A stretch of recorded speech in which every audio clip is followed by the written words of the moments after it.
Good evening. So, we come to the final chapter of Three Men in a Boat.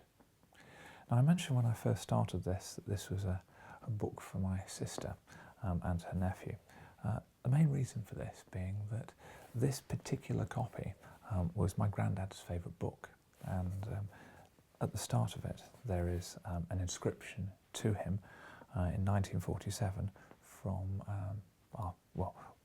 who I knew as our next door neighbour, and when he died this book was given to me, and it travelled the world with him, this book did, when he was in the army and generally afterwards, and he read it many times in his life. Personally, I've actually found the story quite convoluted and actually slightly difficult to get my head around at times, but completing this book has been an important thing for me, because this has been a connection to my granddad, you know, the best person I ever met, and to be honest, a true example of an English gentleman. So I hope that you found some interest or some benefit from this reading, and if you'd like to join me on the final chapter, we'll wrap up this story. Three Men in a Boat, Chapter 19.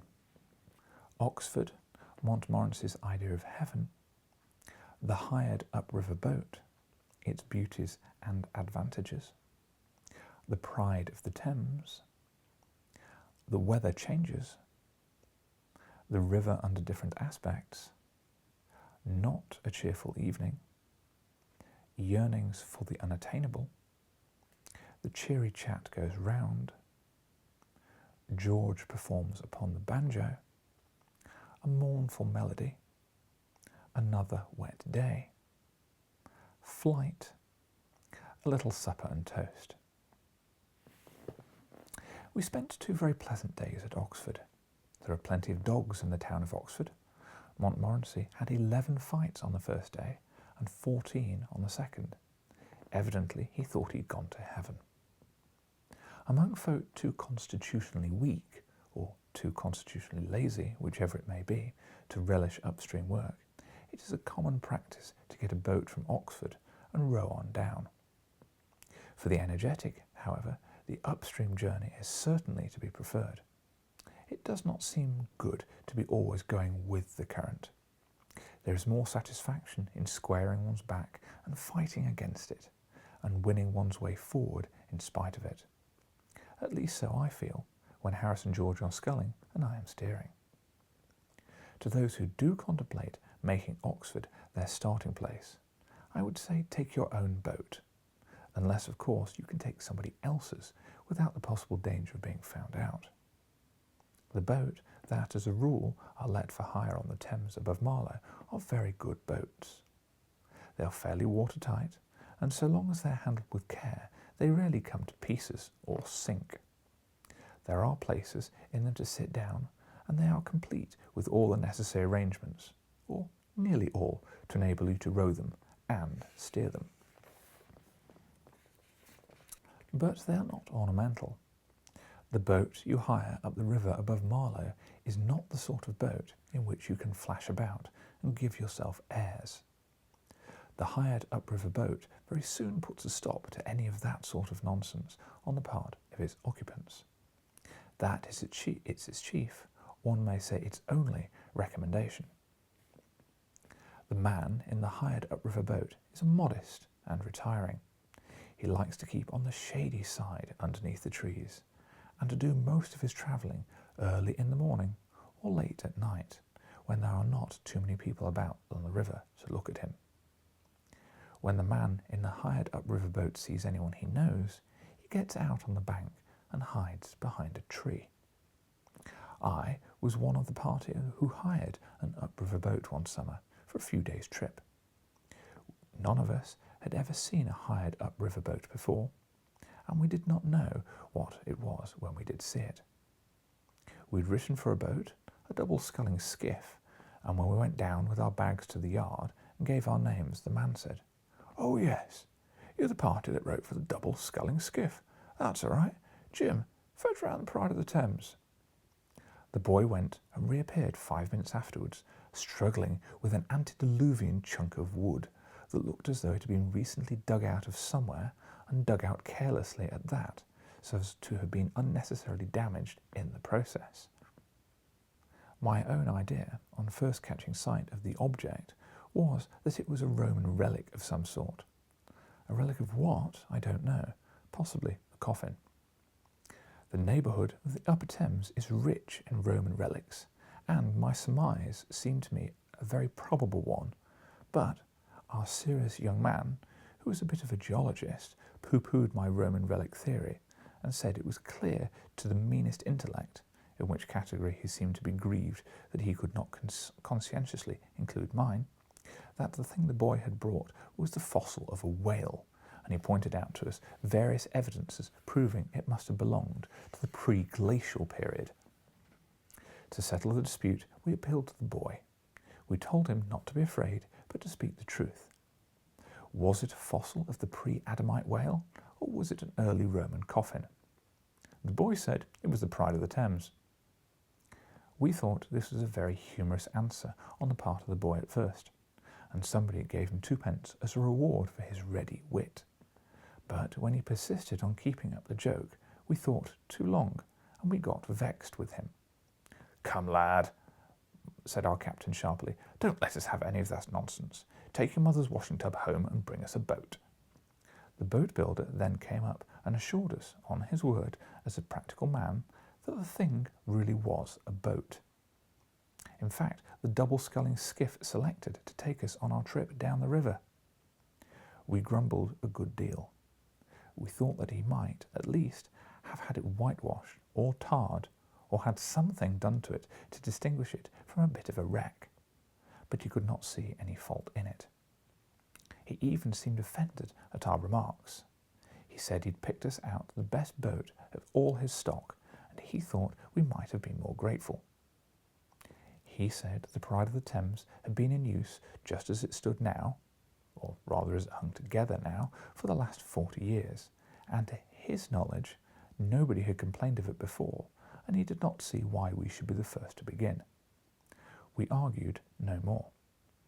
We fastened the so-called boat together with some pieces of string, got a bit of wallpaper and pasted over the shabbier places, said our prayers, and stepped onto the boat. They charged us 35 shillings for the loan of the remnant for 6 days, and we could have brought the thing out for 4 and 6p at any sale of driftwood around the coast. The weather changed on the 3rd day. Oh, I am talking about our present trip now, and we started from Oxford upon our homeward journey in the midst of a steady drizzle. The river, with sunlight flashing from its dancing wavelets, gilding the gold, the grey-green beech trunks, glinting through the dark, cool wood paths, chasing shadows over the shallows, flinging diamonds from the mill wheels, throwing kisses to the lilies, wantoning with white weirs waters, silvering moss-grown walls and bridges, brightening every tiny townlet, making sweet each lane and meadow, lying tangled in the rushes, peeping, laughing from each linlet, gleaming gaily on many a far sail, and making soft the air with glory, is a golden fairy stream. But the river, chill and weary, with its ceaseless raindrops falling on its brown, sluggish waters, with the sound of a woman weeping low in some dark chamber, while the woods are all dark and silent, surrounded in their midst of vapour, stand like ghosts upon its margin. Silent ghosts with eyes reproachful like the ghosts of evil actions, like the ghosts of friends neglected, is a spirit haunted water through the lands of rain regrets. Sunlight is the lifeblood of nature. Mother Earth looks at us with such dull, soulless eyes when the sunlight has died away from her. It makes us sad to be with her then. She does not seem to know us or care for us. She is a widow who has lost the husband she loves, and the children touch her hand and look up into her eyes, but gain no smile from her. We rode on all the day through the rain, and the very melancholy work it was. We pretended at first that we enjoyed it. We said it was a change, and that we liked to see the river under all its different aspects. We said we would not expect to have it all sunshine, nor should we wish it. We told each other that nature was beautiful, even in her tears. Indeed, Harris and I were enthusiastic about the business for the first few hours, and we sang a song about gypsy's life and how delightful a gypsy's existence was, free from storm and sunshine, and into every wind that blew, and how he enjoyed the rain and what a lot of good it did him, and how he laughed at people who didn't like it. George took the fun more soberly and stuck to the umbrella. We hoisted the cover before we had lunch and kept it up all afternoon, just leaving a little space in the bow from which one of us could paddle and keep a lookout. In this way we made 9 miles and pulled up for a night a little below Day's Lock.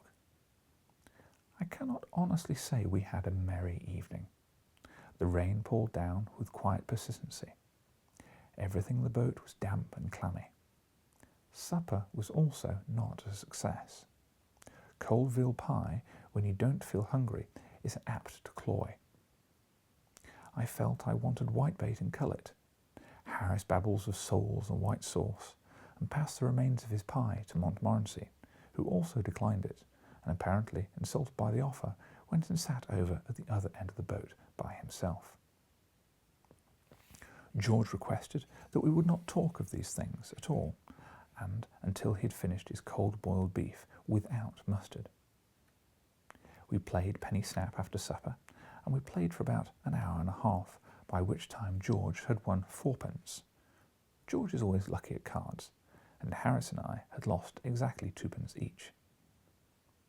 We thought we would give up gambling then, as Harris said it breeds an unhealthy excitement when carried too far. George offered to go on and give us our revenge, but Harris and I decided not to battle any further against fate. After that, we mixed ourselves some toddy and sat around and talked. George told us about a man he had known who had come up the river 2 years ago and had slept out in the damp boat just on such a night as this, and had given him rheumatic fever, and nothing was able to save him, and he died in a great agony 10 days afterwards. George said he was quite a young man and was engaged to be married. He said it was one of the saddest things he'd ever known. That put Harris in the mind of a friend of his who'd been in the volunteers, who'd slept out under canvas one wet night at Aldershot. On such a night as this, said Harris, and he woke up in the morning a cripple for life. Harris said he would introduce us to the man when we got back to town, and it would make our hearts bleed to see him.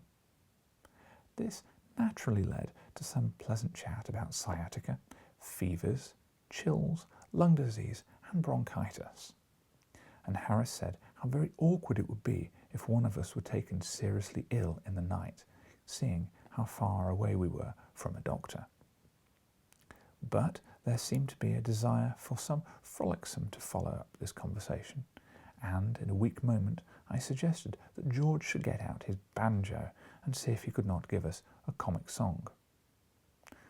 I will say that for George he did not want any pressing. There was no nonsense about having left his music at home, or any of the sort. At once he fished out his instrument and commenced to play Two Lovely Black Eyes. I've always regarded Two Lovely Black Eyes as a rather commonplace tune until that evening. The rich vein of sadness that George extracted from it quite surprised me. The desire that grew upon Harris and myself as the mournful strains progressed was to fall upon each other's necks and weep, but by great effort we kept back the rising tears and listened to the wild, yearnful melody in silence. When the chorus came, we made a desperate effort to be merry. We refilled our glasses and joined in. Harris, in a voice trembling with emotion, leading, and George and I following a few words behind. Two lovely black eyes, oh what a surprise, only for the telling man he was wrong, to... And there we broke down. The unutterable pathos of George's accompaniment to that "to" we were, in our then state of depression, unable to bear. Harris sobbed like a little child, and the dog howled until I thought his heart or his jaw must surely break. George wanted to go on another verse. He thought that when he had got a little more into the tune and could throw more abandon to it, as it were, into the rendering, that it might not seem so sad. The feeling of the majority, however, was opposed to the experiment. There being nothing else to do, we went to bed. That is, we undressed ourselves and tossed about in the bottom of the boat for some 3 to 4 hours. After which we managed to get some fitful slumber until 5 a.m, when we all got up and had breakfast. The second day was exactly like the first. The rain continued to pour down, and we sat, wrapped up in our hackintoshes, underneath the canvas, and drifted slowly down. One of us, I forget which one now, but I rather think it was myself, made a few feeble attempts during the course of the morning to work up the old gypsy foolishness about being children of nature and enjoying the wet. On that one point we are all agreed, and that was that, come what might, we would all go through this job to the bitter end. We came out of the fortnight's enjoyment on the river, and a fortnight's enjoyment we meant to have, even if it killed us. Well, that would be a sad thing for our friends and relations, but it couldn't be helped. We felt that to give in to the weather in this climate such as ours would be a disastrous precedent. It was only 2 days more, said Harris, and we are young and strong. We might get over it all right, after all. At about 4 o'clock we began to discuss our arrangements for the evening. We were a little past Goring then, and we decided to paddle on to Pangbourne, and there set up for the night. Another jolly evening, murmured George. We'd sat and mused on the prospect. We should be in Pangbourne by 5, and we should finish dinner at, say, 6:30. After that, we could walk about the village in the pouring rain until bedtime, or we could sit in the dimly lit bar parlour and read the almanac. Why, the Alhambra will be almost more lively, said Harris, venturing his head outside the cover for a moment and taking a survey of the sky. With a little supper in to follow, I half said unconsciously. Yes, it's almost a pity that we've made up our minds to stick with this boat, answered Harris, and there was a silence for a while. If we hadn't made up our minds to contract to our certain deaths in this bally old coffin, said George, casting a glance of intense malevolence over the boat, it might be worthwhile to mention that there's a train leaving for Pangbourne. I know soon after 5, which would just land us in town in comfortable time to get a chop, and then go to that place you mentioned afterwards. Nobody spoke. We looked at one another, and each one seemed to see his own guilty thoughts reflected in the faces of others. In silence, we dragged out and overhauled the Gladstone. We looked up and down the river, and not a soul was in sight. 20 minutes later, 3 figures, followed by a shambling-looking dog, might have been seen creeping stealthily from the boathouse at the Swan towards the railway station, dressed in the following neither neat nor gaudy costume. Black leather shoes, dirty. Suit of boating flannels, very dirty. Brown felt hat, battered. Mackintosh, very wet. Umbrella. We had deceived the boatman at Pangbourne. We had not the face to tell him that we were running away from the rain. We had left the boat and all it contained in his charge, with the instructions that it was to be ready for us at 9 the next morning. If, we said if, anything unforeseen were to happen, preventing our return, we would write to him. We reached Paddington at 7 and drove direct to the restaurant I had previously described, where we partook of a light meal, left Montmorency together with suggestions for supper to be ready for 10:30, and continued on our way to Leicester Square. We attracted a good deal of attention at the Alhambra. On our presenting ourselves at the pay box, we were gruffly directed to go round the back to Castle Street and were informed that we were half an hour behind our time. We convinced the man with some difficulty that we were not the world-renowned contortionists from the Himalayan mountains, and he took our money and let us pass. Inside, we were still a greater success. Our fine bronze countenances and picturesque clothes were followed around the place with an admiring gaze. We were the cynosure of every eye, and it was a proud moment for us all. We adjourned soon after the first ballet and wended our way back to the restaurant where supper was already waiting for us. I must confess to enjoying the supper. For about 10 days we seemed to have been living more or less on nothing but cold meat, cake, bread and jam. It had been a simple and nutritious diet, but there had been nothing exciting about it, and the odour of Burgundy and the smell of French sauces and the sight of clean napkins and long loaves knocked a very welcome visitor at the door of our inner man. We pegged and quaffed away in silence for a while, until the time came when, instead of sitting bolt upright, grasping the knife and fork firmly, we leant back in our chairs and worked slowly and carelessly. When we stretched out our legs beneath the table, let our napkins fall unheeded to the floor, and found time to more critically examine the smoking ceiling than we had hitherto been able to. When we rested our glasses at arm's length upon the table, and felt good and thoughtful and forgiving. Then Harris, who was sitting next to the window, drew aside the curtain and looked out upon the street. It glistened darkly in the wet, the damp lamps flickering with each gust. The rain splashed steadily into the puddles and trickled down the waterspouts into the running gutters. A few soaked wayfarers hurried past, crouching beneath their dripping umbrellas, the women holding up their skirts. "Well," said Harris, reaching out his hand for his glass, "we've had a pleasant trip, and my hearty thanks for it, old Father Thames. But I think we did well to chuck it in when we did. Here's to 3 men well out of the boat." And Montmorency, standing on his hind leg before the window, peering out into the night, gave a short bark of decided concurrence with the toast. End of 3 Men in a Boat.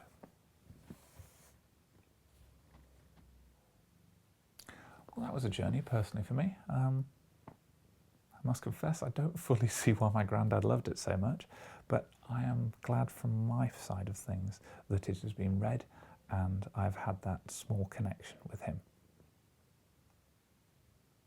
But given that there has been a positive response to some of this, I have a new book to come, and as I'm sure some of you have seen, we'll be starting Arthur Conan Doyle's The Lost World very shortly.